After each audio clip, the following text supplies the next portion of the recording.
আসসালামু আলাইকুম বন্ধুরা, আজকে আমি রান্না করব নিরামিষ সবজি।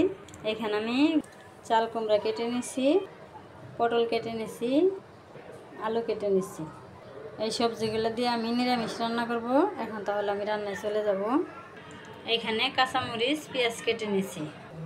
এখন আমি কম করে তেল দিয়ে দেব। এখান থেকে কিছু পেঁয়াজ রেখে দেবো আর কিছু পেঁয়াজ দিয়ে দেবো। কিছু পেঁয়াজ আমার পরে লাগবো।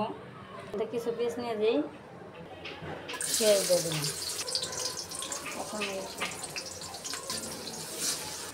এখন আমি পানি দিয়ে দিব। এখন আমার যা যা মশলা লাগবে আমি সব মশলাগুলো এক এক করে দিয়ে দিব।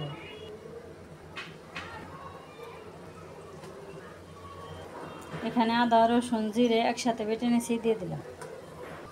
এখন আমি মশলাটা কিছুক্ষণ কষিয়ে নেব। এখন আমি এই সব সবজিগুলো দিয়ে দেব।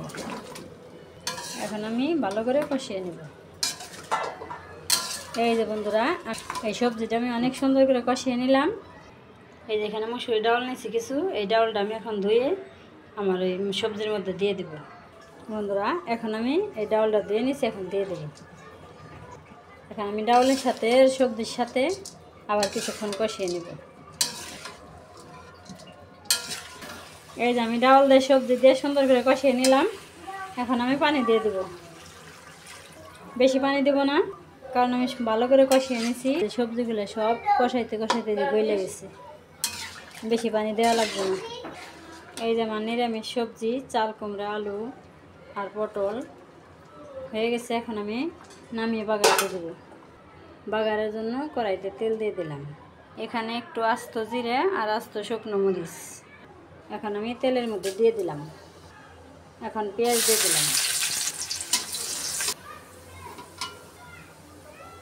এখন আমার নিরামিষ সবজিটা দিয়ে দিলাম।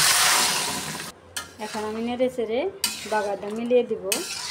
হয়ে গেল, এখন আমি নামিয়ে নিব। বন্ধুরা, আমার নিরামিষ সবজিটা নামিয়ে নিলাম। তাহলে আমার নিরামিষ সবজি কেমন হলো অবশ্যই কমেন্ট করবে। তাহলে সবার সুস্বাস্থ্য কামনা করছি। সবাই ভালো থাকবে, সুস্থ থাকবে, সাবধানে থাকবে। আল্লাহ হাফেজ। আসসালামু আলাইকুম।